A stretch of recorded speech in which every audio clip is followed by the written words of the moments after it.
Tantor Audio, a division of Recorded Books, presents Letting Go of Anger, the 11 Most Common Anger Styles and What to Do About Them, 2nd edition.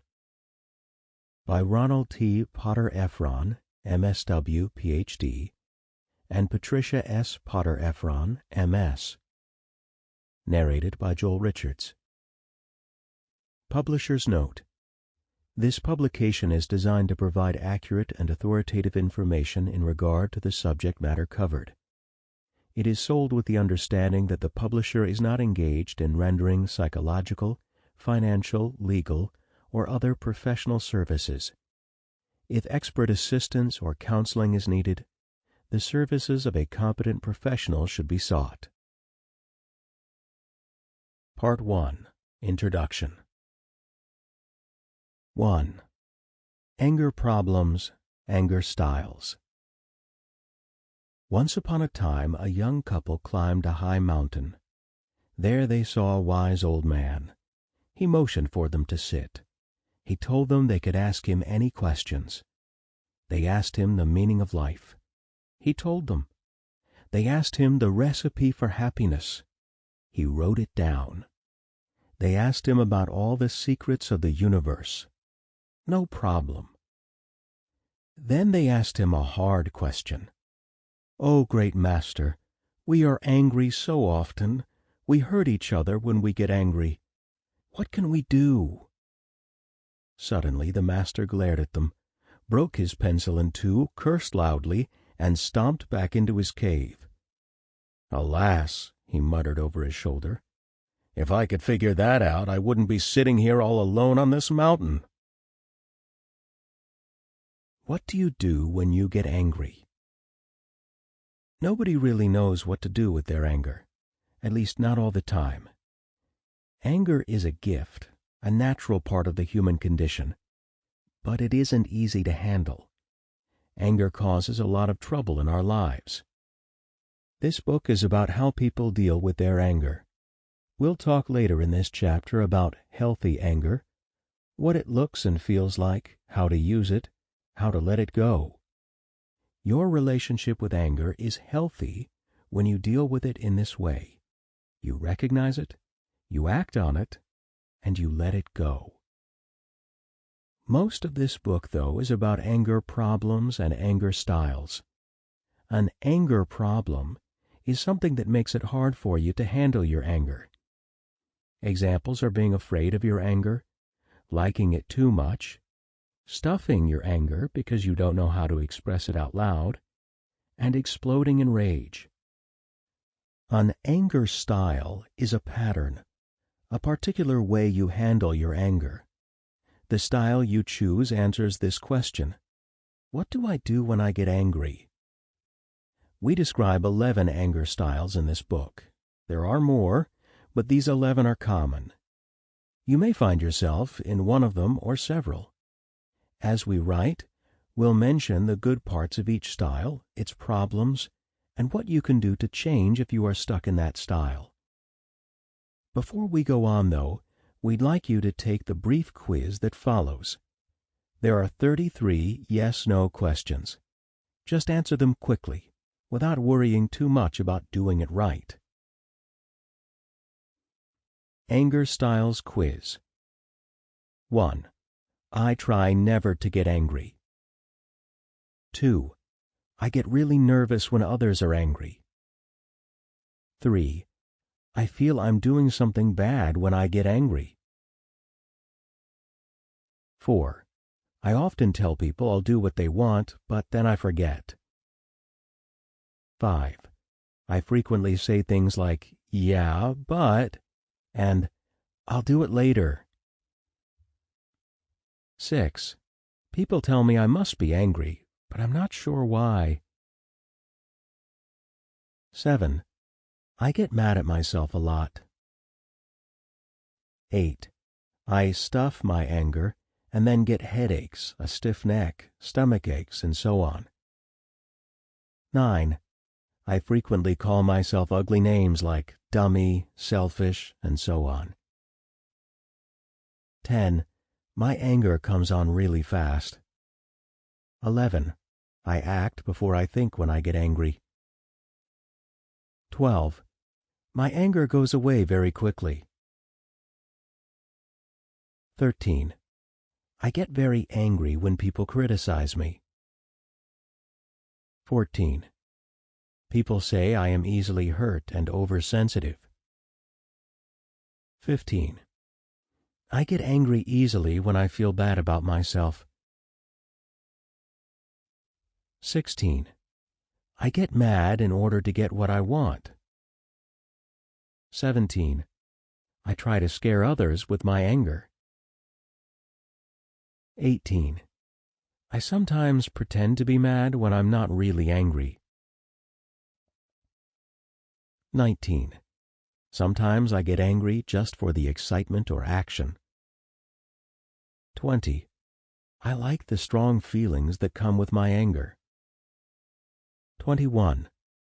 Sometimes when I am bored, I start arguments or pick fights. 22. I seem to get angry all the time. 23. My anger feels like a bad habit I have trouble breaking. 24. I get mad without thinking. It feels automatic. 25. I get jealous a lot, even when there is no reason. 26. I don't trust people very much. 27. Sometimes it feels like people are out to get me.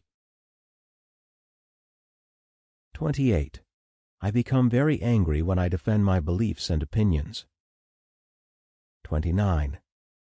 I often feel outraged about what others try to get away with. 30. I always know I'm right in an argument. 31. I hang on to my anger for a long time. 32. I have a hard time forgiving people. 33. I hate people for what they've done to me. Notice that the questions are broken into sets of 3. Each set is about one special anger style. If you have one yes answer in a set of 3 questions, you'll want to hear about that style. If you have 2 yes answers, that style is one of your favorites. It's affecting you a lot, so listen to that section very carefully. And if you have 3 yes answers, you've hit the jackpot. That is an anger style you use frequently, maybe all the time. It's not just a style but a way of life that may be causing you problems. Let's name the 11 anger styles and say a few words about each. Questions 1 through 3. Anger avoidance. Sally says she'll meet Joe for lunch, but she doesn't show up. It's the 3rd time in a row. But is Joe angry? Of course not. He never gets mad, he says. Joe would feel like a bad person if he got angry. Anger avoiders don't like anger much. Some avoiders are afraid of their anger or the anger of others. Anger seems too scary to touch. They're scared of losing control if they get mad, of letting out the monster inside them. Other avoiders think that it's bad to be angry. They've learned sayings like, "Only dogs get mad," and "Be nice, don't be angry." They hide from their anger because they want to be liked. Anger avoiders gain the sense of being a good or nice person because they don't get mad. That helps them feel safe and calm. Anger avoiders have problems, though. They often don't feel anger even when something is wrong, so anger doesn't help them survive. Also, they can't be assertive, because they feel too guilty when they say what they want. Too often the result is that they are walked over by others. Questions 4 through 6. Sneaky anger. The church ladies are calling again. They want Ruth to make sandwiches for 100 people next week at the social. Ruth has other plans, but she says okay. The day of the picnic comes, and no Ruth. She just forgot, she explains when they call, and now there isn't time. Too bad, but they'll have to do something else. Anger sneaks never let others know they are angry, In fact, sometimes they don't even know how angry they are.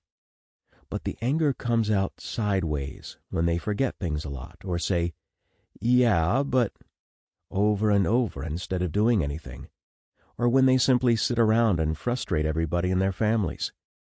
When others get mad at them, anger sneaks can look hurt and innocent. "Why are you getting mad at me?" they ask. "I haven't done anything." And that's the problem. Because they are angry, anger sneaks don't do what they are asked or told to do, but they don't tell anybody about their resentments. Anger sneaks gain a sense of control over their lives when they frustrate others. By doing little or nothing, or by putting things off, they thwart other people's plans. In addition, they can be angry without having to admit it. "It's not my fault you expect too much from me," they say. Sneaky anger creates problems, though. The biggest one is that anger sneaks lose track of their own wants and needs. True, they can keep from meeting the demands of others, but then what? They don't know what they want to do with their lives. That leads to boredom, frustration, and unsatisfying relationships. Questions 7 through 9. Anger turned inward. Judy is angry at her husband Rick because he stayed out drinking again last night, not coming home until 3 a.m. She'd like to tell him off the next morning, but she doesn't say a word. Instead, she gets angry at herself. "It's all my fault," she thinks. "If I were a better wife, Rick would want to stay home with me." Judy calls herself names a lot, blames herself for anything that goes wrong in her family's life, and even occasionally pinches her arm as a form of self-punishment. Judy has turned most of her anger onto herself.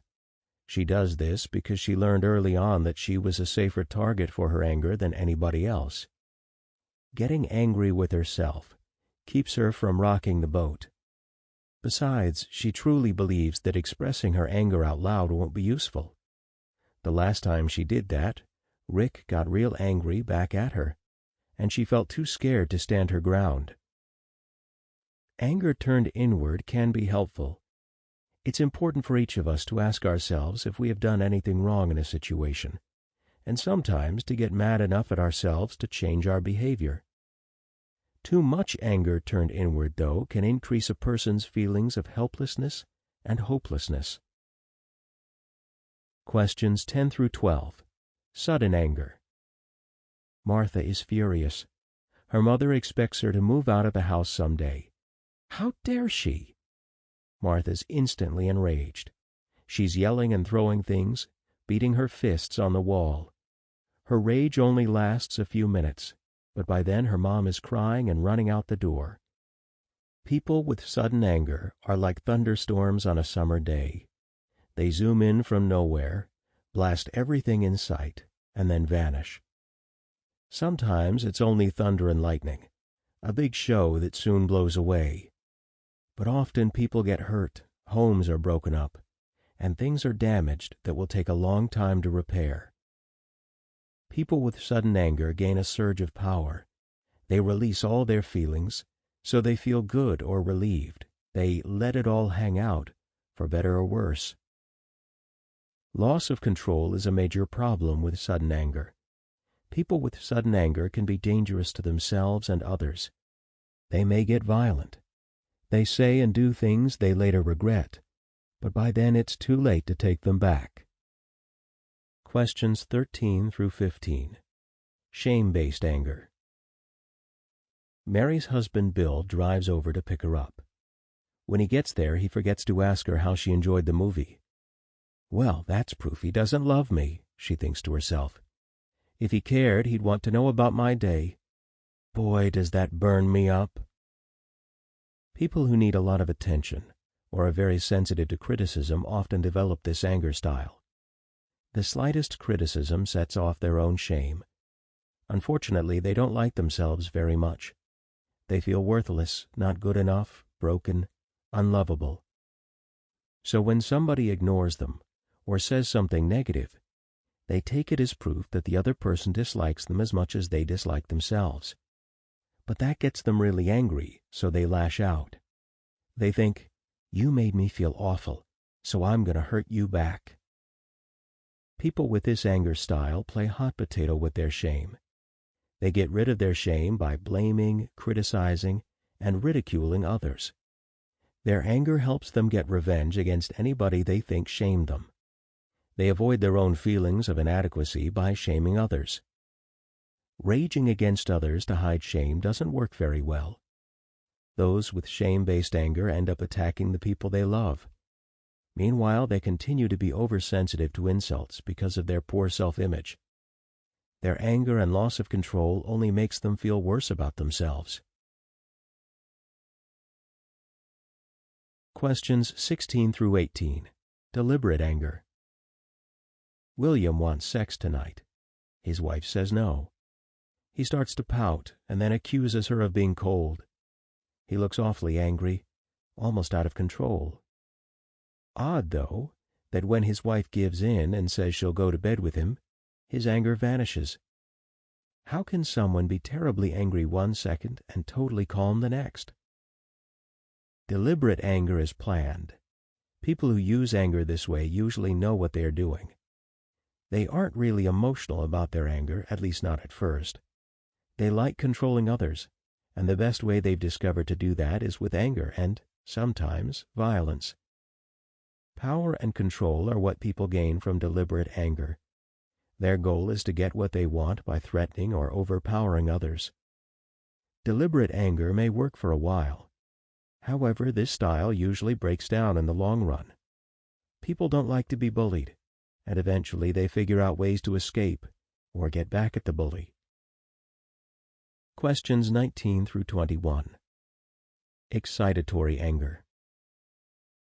Melinda feels depressed a lot, bored with her life. But once in a while she gets bent out of shape and really blows up. "You know what?" she told us. "I really feel alive when I get into a fight. That adrenaline rush is great. That's the only time I feel excited." Some people want or need the strong feelings that come with anger. They like the intensity, even if they don't like the trouble their anger causes them. Their anger is much more than a bad habit. It provides emotional excitement. Anger isn't fun, but it is powerful. Rageaholics look forward to the anger rush, the emotional high. These people will have trouble giving up their anger. Like those who cling to gambling, cocaine, or risk-taking behaviors, their lives seem dull without these periods of tremendous feeling. They gain a surge of intensity and emotional power when they explode. They feel alive and full of energy. This pattern of excitement-seeking can become painful and damaging. People can become dependent upon their anger to feel good. Then they pick fights just to get high on anger.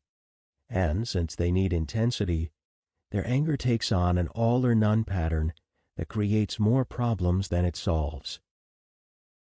Questions 22 through 24. Habitual hostility. Ralph is really getting tired of being angry with his kids, but he can't stop it. Every night, like clockwork, he comes home and starts screaming at them. He's angry before he even gets in the door. And when the kids give him that, "Oh, there he goes again" look, he gets even angrier. Ralph has developed a hostile way of looking at the world. Anger can become a bad habit. Habitually angry people find themselves getting angry often, usually about small things that don't bother others. They wake up grumpy. They go through the day looking for fights. They look for the worst in everything and everybody. They usually go to bed pissed off about something. They might even have angry dreams. Their angry thoughts set them up for more and more arguments. They can't seem to quit being angry, even though they are unhappy. Habitually angry people gain predictability. They always know what they feel, because their main feeling is anger. Life may be lousy, but it is known, safe, and steady. Habitually angry people get trapped in their anger. Anger runs their lives.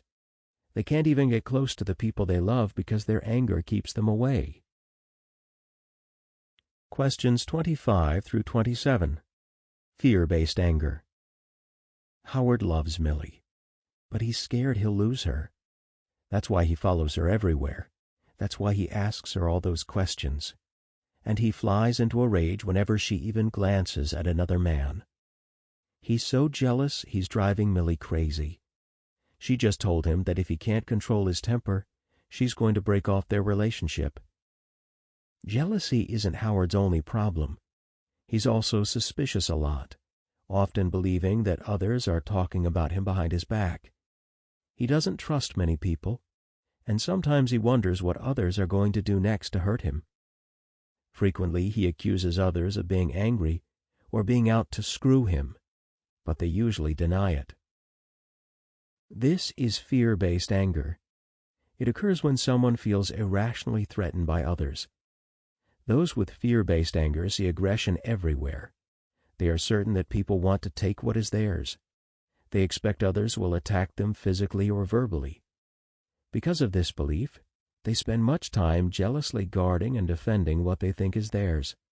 The love of their partner, real or imagined, their money or their valuables, for example. Questions 28 through 30. Moral anger. Joan is a crusader. She's always fighting for a cause. Today it's one thing, tomorrow another. But whatever it is, she's absolutely certain she is on the side of justice. She gets furious with those who think differently than she does. Joan wears the cloak of righteousness as if it were designed by her personal tailor. Some people think they have a right to be angry when others have broken a rule. That makes the offenders bad, evil, wicked, sinful. They have to be scolded, maybe punished. They have to be brought back in line.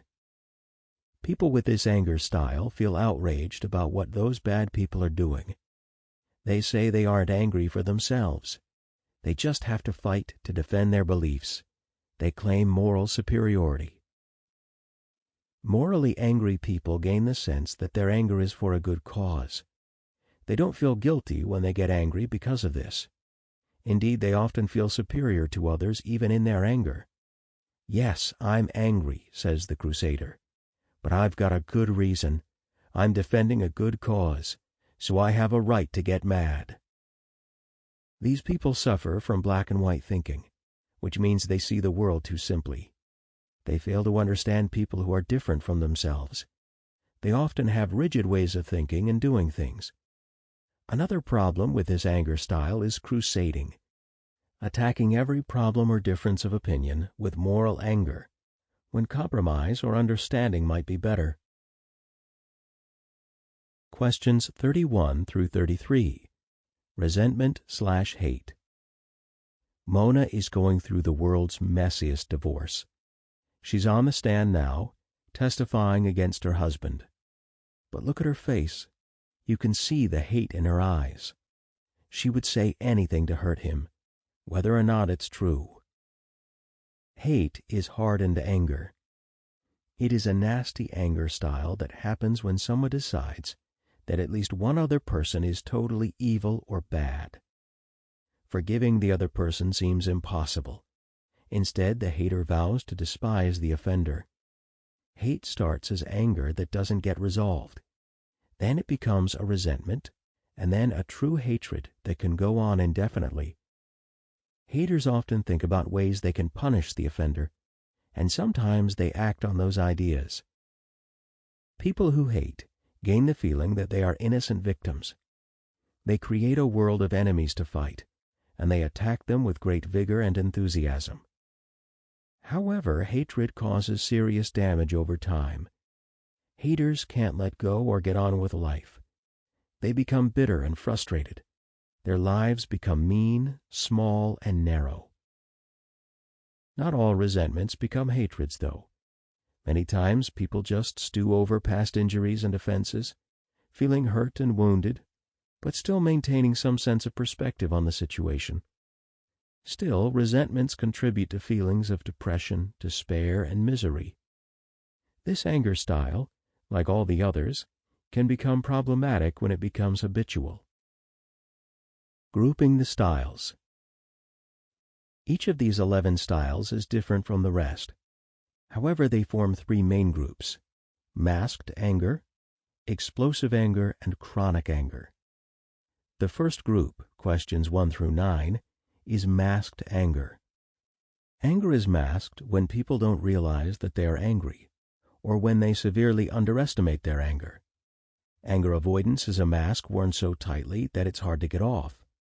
Anger avoiders try never to see their anger at all, and never to let others see it either. Sneaky anger also fits here. Those with sneaky anger hide their feelings behind masks of confusion, procrastination, and laziness. Anger turned inward is the third masked style. Here the problem is not so much that people don't realize how angry they are. Rather, they cannot give themselves permission to express their anger outwardly toward others. The second group, questions 10 through 21, is explosive anger. People with explosive anger are known by the quick, exaggerated, and sometimes dangerous character of their anger. Obviously, sudden anger is an explosive style, since it is marked by loss of control and quick rages. But so is shame-based anger. Shame-prone people often feel suddenly attacked, and they lash out defensively in return. Deliberate anger is another explosive style. Those who get angry intentionally have to demonstrate that they will go crazy to get what they want. We also include excitatory anger as an explosive style. People who frequently become angry in this way seek an adrenaline rush. They achieve that kind of high when they get into loud and energetic arguments. The third group, questions 22 through 33, is chronic anger. Those with this style stew in their anger for long periods. They can't let go of their anger as easily as those with any of the other styles. Habitual anger is one chronic style. Here, people have learned the habit of anger so well they can't stop. Fear-based anger makes people distrustful and even paranoid. Those who hate are stuck in an anger that won't release them, and people with moral anger get locked into endless crusades. They can fight forever, but can't figure out how to quit. Do you see yourself in one or more of these styles? If so, keep going. We've arranged the chapters by groups, beginning with the masked anger styles, then the explosive ones, and finally the chronic anger styles.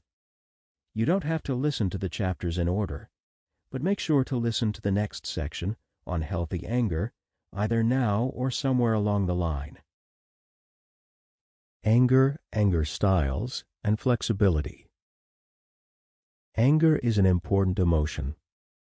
Just like the other primary emotions, such as fear, sadness, disgust, and happiness, anger is an emotional messenger. The message of anger is this: hey, something is going wrong here. Something's blocking my path. Do something about it. Actually, anger serves two main purposes. It tells you there is something significantly wrong, and it gives you the energy to attempt to change things. Anger has its limits, though. It gives you a message. It gives you energy. But anger cannot tell you exactly how to handle any situation. Essentially, anger says, do something to get that boulder out of my path. But it cannot make specific plans like, here's how, get some dynamite and blow it up, or ask your buddies to help roll it off the path, or even, ignore that boulder, just walk around it. That's where the idea of anger styles fits in. An anger style is a predictable, repeated way to handle situations in which you are or could become angry. Essentially, each anger style directs you into handling your anger in a slightly different manner. Each anger style is like a personal guide on your path of life, telling you one good way to deal with frustrations, obstacles, and annoyances. The only problem is that each guide is a creature of habit, giving you the same advice over and over. One guide, in the voice of anger avoidance, pretty much always says, don't disturb that boulder. Maybe it will go away if we don't push on it. Another guide, in the voice of moral anger, says, that boulder has no right to be blocking my path. Let's make it feel guilty. A third, in the voice of sudden anger, says, "Let's blast it right now with..." Sample complete. Ready to continue?